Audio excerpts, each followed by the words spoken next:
I am the good shepherd. The good shepherd lays down his life for the sheep.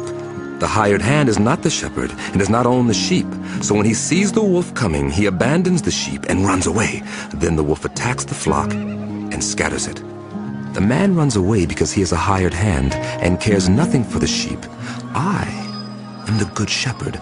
I know my sheep, and my sheep know me, just as the Father knows me, and I know the Father, and I lay down my life for the sheep.